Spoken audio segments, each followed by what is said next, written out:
Hola amigos, que el Señor les bendiga en esta hermosa tarde de jueves. Es un placer para mí nuevamente saludarles. Es un placer para mí compartir con ustedes de la preciosa palabra de Dios. Hoy estaremos estudiando el Salmo 2, tal como les prometí. Y este hermoso salmo comienza con este título: El reino del ungido de Jehová. ¿Qué nos enseña el Salmo 2? Bueno, el Salmo 2 en sí no identifica a su autor, pero cuando nosotros estudiamos el libro de los Hechos, específicamente en el capítulo 4, a partir del versículo 25 y 26, claramente se le atribuye a David, al rey David. Y cuando leemos Hechos 4, 24, como les decía, dice lo siguiente: luego de escucharlos, todos juntos oraron: Dios nuestro, tú hiciste el cielo y la tierra y el mar y todo lo que hay en ellos. Tú, por medio del Espíritu Santo, le hablaste al rey David, nuestro antepasado. Por medio de David, que estaba a tu servicio, dijiste: ¿por qué se rebelan contra Dios las naciones y los pueblos? ¿Por qué estudian la manera de luchar contra Dios y contra el Mesías que Él escogió? Inútiles son los planes de los reyes de este mundo. Vamos a comenzar a analizar el primer versículo. Como podemos observar, este mismo versículo está en concordancia con los versos que les acabo de leer. Por eso es que podemos saber que este salmo fue hecho por el rey David, porque los discípulos lo estaban diciendo en ese momento en el que ellos oraban a Dios. Ellos le decían: Dios nuestro, tú hiciste el cielo y la tierra. Exactamente, fuiste tú el que por medio del Espíritu de Dios le hablaste al rey David. Sabemos que toda la Biblia, desde el Génesis hasta el Apocalipsis, es inspirada por el Espíritu Santo de Dios. Él fue quien escogió a los hombres para que escribieran su palabra. Es decir, la Biblia toda es inspirada por el Señor. Es la palabra de Dios, lámpara a nuestros pies, lumbrera a nuestros caminos. Este salmo que vamos a estudiar hoy, el Salmo 2, comienza con una pregunta: ¿por qué se amotinan las gentes y los pueblos piensan cosas vanas? Aquí esta pregunta se la hace el rey David. ¿Por qué se amotinan la gente? En otra versión que estoy estudiando, la Nueva Traducción Viviente, dice: ¿por qué están tan enojadas las naciones? ¿Por qué pierden el tiempo, en planes inútiles? Es decir, el rey David se daba cuenta de cómo muchas veces los pueblos, los gobernantes sobre todo, se levantan en contra de Dios, en contra de sus leyes, porque quieren establecer sus propias leyes. El hombre, de cierta manera, ha querido desligarse de Dios sin tener en cuenta las graves consecuencias que esto acarrea. Entonces el rey David comienza este salmo diciendo: ¿por qué? ¿Por qué se amotinan la gente? Cuando analizamos esta palabra, vamos a comenzar por hacer el análisis de esta palabra, amotinan. ¿Qué es lo que significa? Amotinar es un verbo que tiene como significado hacer que un grupo de personas adopten una actitud de oposición contra una autoridad, utilizando para ello la protesta, la desobediencia o la violencia. Muchos conocemos que en algunos lugares, por ejemplo en las cárceles, a veces los presos se levantan para exigir ciertos beneficios o algo que ellos quieran. ¿Y qué hacen? Pues levantan un motín, se ponen de acuerdo y forman una guerra entre ellos para poder salirse con la suya. El motín es una revuelta o rebelión multitudinaria contra el orden establecido. Se diferencia de otros conceptos por sus características limitadas o localizadas. También suele caracterizarse por su surgimiento espontáneo y su desarrollo desorganizado. Es decir, que cuando analizamos a profundidad esta palabra, amotinan, es levantarse en guerra, levantarse en oposición, levantarse en contra de la autoridad. Pero vemos que en el segundo versículo dice, y los pueblos piensan cosas vanas, se levantarán los reyes de la tierra y príncipes consultarán unidos contra Jehová y contra su ungido, diciendo, rompamos sus ligaduras y echemos de nosotros sus cuerdas. Aquí claramente vemos que los reyes de la tierra, que en este caso son los gobernantes, los que están puestos para dirigir al pueblo, para dirigir a las naciones, muchas veces se preparan para la batalla. Estos gobernantes a veces se ponen juntos, conspiran juntos, se reúnen, pero si notamos, la gran mayoría se reúne, pero para conspirar en contra del Señor y en contra de su ungido.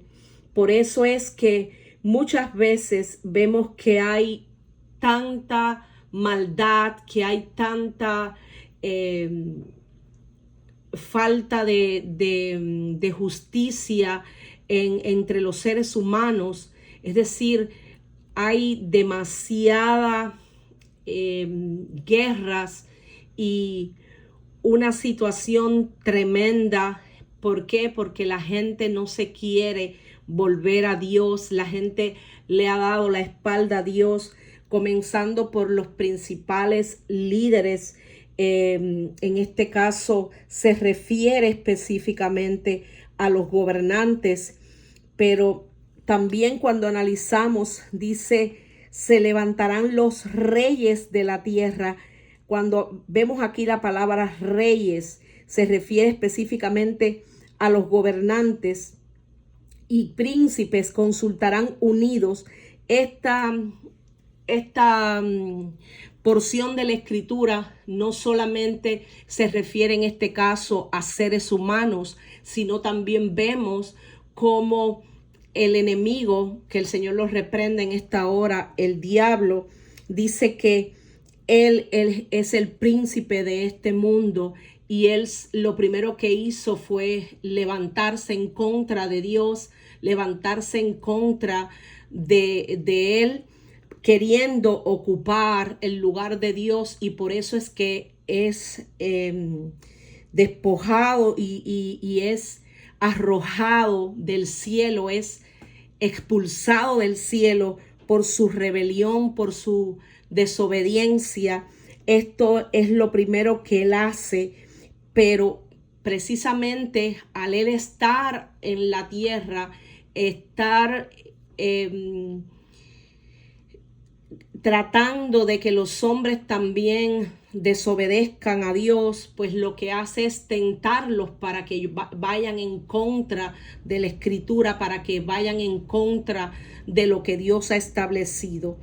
Eso lo podemos ver desde el inicio, desde el Génesis, como una de las cosas que Satanás busca primeramente es tentar al hombre, tentar a Eva y tentar a Adán, para que ellos desobedecieran, para que ellos no agradaran a Dios. Y eso es lo que él mismo está haciendo constantemente, busca la manera de que la gente se rebele contra Dios, tentándolos a que sean desobedientes, a que sean violentos, a que no sigan los mandamientos divinos. Por eso cuando vamos acá al versículo 3, una de las cosas que dice: rompamos sus ligaduras y echemos de nosotros sus cuerdas. En otra versión dice: rompamos las cadenas, gritan, y liberémonos de ser esclavos de Dios. Cuando realmente, si nos damos cuenta, la Biblia dice que el yugo del Señor es fácil y ligera su carga. Es decir, Él no nos ha dado a nosotros mandamientos que sean gravosos, que nosotros no podamos cumplir. Nosotros solamente tenemos que amarlo con todo nuestro ser. Es lo que demanda Dios de nosotros, como yo les decía ayer, es que le amemos con todo nuestro ser, que amemos al prójimo como a nosotros mismos, porque es que es el amor el que cubrirá multitud de pecados. Es el amor precisamente lo que Dios demanda de nosotros para que podamos vivir como a Él le agrada. Cuando analizamos este versículo 4 dice: el que mora en los cielos se reirá, el Señor se burlará de ellos. ¿Por qué ustedes creen que dice que el que mora en los cielos se reirá? Ciertamente es algo ilógico, es algo imposible tratar de rebelarse contra Dios, tratar de hacer las cosas a nuestra manera y no a la manera de Dios, porque al final nadie puede contra lo que Dios determina. Lo que Dios determina ser, ¿quién lo estorbará? Lo que Dios determina, nadie puede pues ir en contra de lo que Él ha establecido. No existe el arma, no existe ningún tipo de conspiración que pueda contra el Señor. Es decir, que tanto los principados, las potestades, como las personas que son usadas por el mismo enemigo para rebelarse contra Dios, no prosperan. ¿Por qué? Por una razón sencilla. Dios es el Todopoderoso, Él es el creador del cielo, de la tierra. Él es varón de guerra, poderoso en batalla. Dios nunca ha perdido ni una sola batalla. Para Dios, como mismo creó el cielo, la tierra, el mar y todo lo que nosotros podemos ver, para Él es muy fácil, muy fácil. Basta con que Él mire a la tierra para que la tierra se tiemble. Para Él es muy fácil dar la orden y que todo sea en un abrir y cerrar de ojos, pueda ser completamente destruido. Él es el único que nos da la vida, Él es el único que nos quita la vida. Entonces, por eso es que acá, como ustedes pueden observar, dice: los pueblos piensan cosas vanas, porque ciertamente pensar contra Dios, pensar rebelarse contra Dios es algo inútil, es algo vano. Y si lo comparáramos, voy a poner este ejemplo sencillo.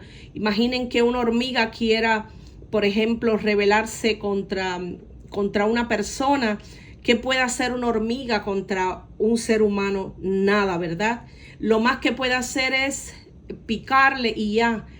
Y bueno, el ser humano puede coger esa hormiga y en un momento desbaratarla con sus dedos, hacerla nada, hacerla polvo. Esa comparación ni siquiera es, valga la redundancia, comparable al poder tan grande que tiene Dios. Dios solamente habla y todo lo que Él dice se cumple, todo lo que Él dice pues se hace, porque Él es Dios y Él es el que gobierna. Por eso dice: el que mora en los cielos se reirá, el Señor se burlará de ellos. Luego hablará a ellos en su furor y los turbará con su ira. En esta versión de la Nueva Traducción Viviente dice: pero el que gobierna en el cielo se ríe, el Señor se burla de ellos, después los reprende con enojo, los aterroriza con su intensa furia. Pues el Señor declara: he puesto a mi rey elegido en el trono de Jerusalén, en mi monte santo. Y acá dice: pero yo he puesto mi rey sobre Sión, mi santo monte. Es decir, Dios mismo en ese tiempo puso a David como rey, puso a David como rey, pero sabemos que hay un rey que está por encima de David, que también es el Rey de Reyes y Señor de Señores, hablando de Jesús. Por eso, cuando David escribió este salmo, él decía: yo publicaré el decreto, Jehová me ha dicho, mi hijo eres tú, yo te engendré hoy, pídeme y te daré por herencia las naciones. David sabía que él, siendo el hijo de Dios, él tenía que llevar su palabra, él tenía que como rey establecer lo que Dios le había pedido, que era su palabra, que eran los mandamientos de Dios. Por eso es que una de las cosas que David tenía muy clara era que él tenía que llevar el trono con justicia.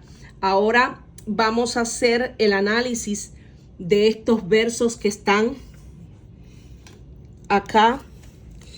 Dice: pídeme y te daré por herencia las naciones y como posesión tuya los confines de la tierra. Una de las cosas que Dios le dijo a David, pero que también nos dice a nosotros que somos sus hijos, es que le pidamos. Porque si nosotros le pedimos, Dios sabe siempre de qué nosotros tenemos necesidad. Pero una de las cosas que Él quiere es que nosotros como sus hijos vayamos a su presencia y le pidamos. Él es el buen padre que siempre nos escucha, que siempre está atento a nuestro clamor. Él sabe realmente de qué nosotros tenemos necesidad, pero Él desea que nosotros le pidamos. Por eso acá le dice: pídeme y te daré por herencia las naciones y como posesión tuya los confines de la tierra. La Biblia dice: clama a mí, yo te responderé, te enseñaré cosas grandes y ocultas que tú no conoces. Es decir, nosotros tenemos que clamar a Dios. Si nosotros clamamos a Él, Él nos responde. Pero cuando también dice: pídeme y yo te daré por herencia las naciones, sabemos que todo lugar que pisare la planta de nuestros pies, Dios nos las ha entregado ya a nosotros que somos sus hijos. Y fue lo que le dijo a Josué: todo lugar que pise la planta de tus pies será tuyo. Pero cuando vamos acá en el Nuevo Testamento, vemos que hay un versículo que dice que si Dios nos dio a Jesús, a su precioso Hijo Jesús, ¿cómo no nos dará todas las cosas que nosotros necesitamos? Ciertamente Él nos dará todo lo que nosotros necesitamos. Dice: y como posesión tuya los confines de la tierra. Es decir, Él nos va a dar mucho, mucho más abundantemente de lo que nosotros podemos creer, de lo que nosotros podemos imaginar. Ahora, cuando analizamos acá: los quebrantarás con vara de hierro, como vasija de alfarero los desmenuzarás. Aquí se está refiriendo a el poder que Dios le da, en este caso al rey, en este caso a su hijo. Por eso es que dice: tú quebrantarás con vara de hierro, como vasija de alfarero, tú los vas a desmenuzar. ¿A quién se está refiriendo? A esos que se oponen, a esos que cuando venimos acá al Salmo, a este Salmo 2, pero en este versículo primero, vemos que estas personas que se oponen, que estas personas que se amotinan contra Dios, Dios mismo los va a quebrantar, pero le dice al rey, tú los vas a quebrantar con vara de hierro, tú los vas a desmenuzar como una vasija de alfarero. Sabemos que nosotros, hay una porción de la escritura que habla que somos como vasijas de barro en manos de Dios. Dios ha depositado en nosotros que hemos creído en Él, el Espíritu Santo de Dios. Por eso es que dice que ese precioso tesoro está en nuestras vasijas. Él nos llena con su presencia. Pero acá se refiere a que como una vasija de un alfarero, sabemos que las vasijas de barro son muy frágiles. Nosotros también como seres humanos somos frágiles. Ustedes se imaginan lo que significa tomar una vara de hierro y golpear una vasija de barro. ¿Qué le va a suceder a esa vasija de barro? Esa vasija de barro va a quedar completamente hecha polvo. Pero es que nosotros también como seres humanos, Dios nos ha hecho como vasijas. Y hay una porción de la escritura que dice que la mujer es como una vasija frágil, pero también no solamente se refiere en este caso, aquí específicamente, a que sea, por ejemplo, la mujer. Aquí el ser humano, es decir, como tal los hombres, todos somos frágiles, somos creados, Dios nos creó, dice que del polvo de la tierra, del polvo vinimos y nuestro cuerpo al polvo va. El alma es la que es inmortal, es decir, aquellos que aceptamos al Señor Jesucristo como único Dios, Señor y Salvador, pues tenemos la redención por fe, por gracia, por su sangre. En este caso, cuando dice los quebrantarás con vara de hierro, esta vara es esa vara que utiliza pues el que está en eminencia para gobernar. Esa vara muchas veces la tiene que usar contra aquellos que no quieren obedecer la ley, contra aquellos que quieren rebelarse contra lo que está establecido. Por eso acá en este versículo notamos cómo Dios mismo le da la autoridad, en este caso al rey David, pero también esta autoridad que es dada por Dios, se la da al Señor Jesucristo. Por eso que dice que toda potestad le es dada tanto en el cielo como en la tierra. Él es poderoso para salvar, pero también es Dios el que va a juzgar a todos los seres humanos, a toda la tierra. Entonces dice, ahora pues, oh reyes, sed prudentes, admitid amonestación, jueces de la tierra.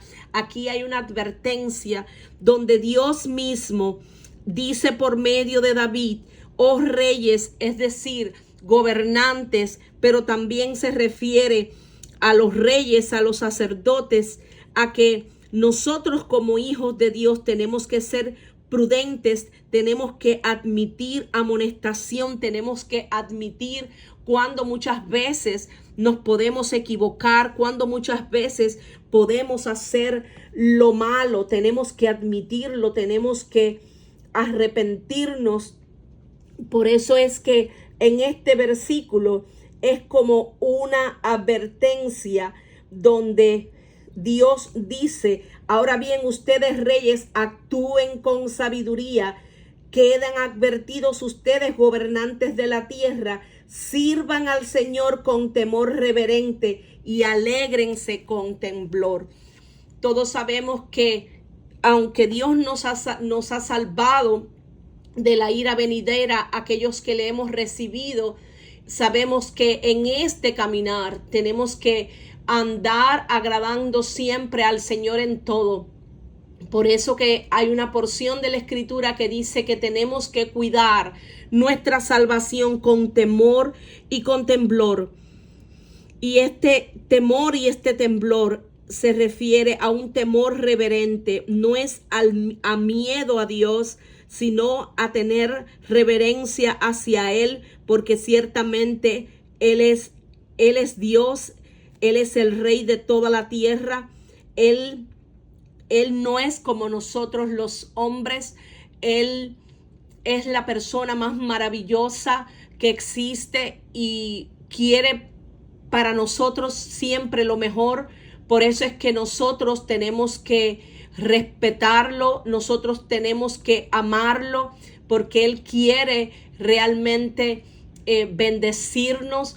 De hecho, ya nos ha bendecido con todo lo que podemos disfrutar, y no solamente se refiere a todas las cosas materiales, sino que el hecho de que una vez que les recibimos podemos disfrutar de su presencia, disfrutar de sus maravillas, de todo lo que Dios nos da, pero también de todo lo que Él es.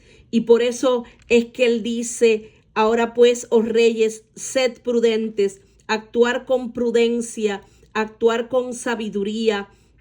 Dice: jueces de la tierra, servid a Dios con temor y alegraos con temblor. Honrad al Hijo. En esta parte vemos que la palabra hijo aparece en mayúscula. Cuando analizamos aquí, esta palabra hijo en mayúscula se está refiriendo a Jesús, al Hijo de Dios. Honrad al Hijo para que no se enoje y perezcáis en el camino, pues se inflama de pronto su ira. Y en este último versículo, que es el versículo que quiero señalar, dice: bienaventurados todos los que en Él confían. Es decir, son bienaventurados, somos bienaventurados todos los que confiamos plenamente en Dios. Ayer hicimos el análisis de esta palabra, bienaventurados, y en el Salmo 1, que fue el salmo que analizamos ayer, vimos cómo este salmo también comienza con esta palabra de bienaventurado, que significa doblemente feliz, que tiene ese gozo que viene de parte de Dios. Y como muchos salmos, este tema del Salmo 2 se enfatiza en este versículo final, donde podemos, como dice esta escritura, desafiar a Dios y perecer, o podemos entregarnos a Él y ser bendecidos. Yo pienso que lo mejor que nosotros podemos hacer es entregarnos a Dios.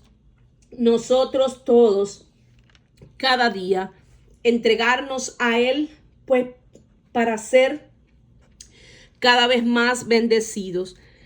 Y esta es pues la porción de la escritura que quería compartir con ustedes, este Salmo 2.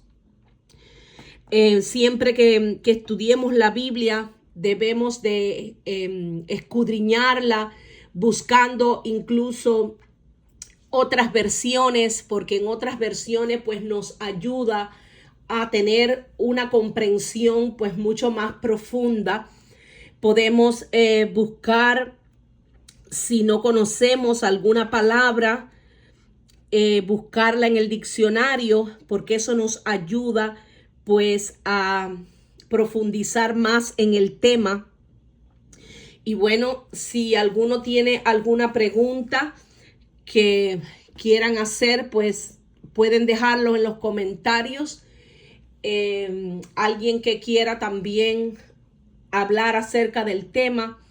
Vamos a seguir estudiando. Espero que les haya sido de gran bendición, como lo es para mí. Siempre que estudio la palabra, pues Dios me revela y me ayuda a comprender mucho más a profundidad la escritura. Y bueno, quería dejarles ya para seguir meditando. Recordemos que siempre tenemos que meditar en su palabra, como dice ese Salmo 1, de día y de noche. Una de las cosas que siempre que estudiamos la Biblia debemos de hacer es anotaciones. Podemos incluso usar marcadores para poder resaltar los versículos que más nos impacten, que más nos llamen la atención, y siempre tratar de recordar, de memorizar algunos de esos versículos. Bueno, y esto es todo por ahora. Que el Señor les continúe bendiciendo y muchas gracias por su tiempo. Bendiciones.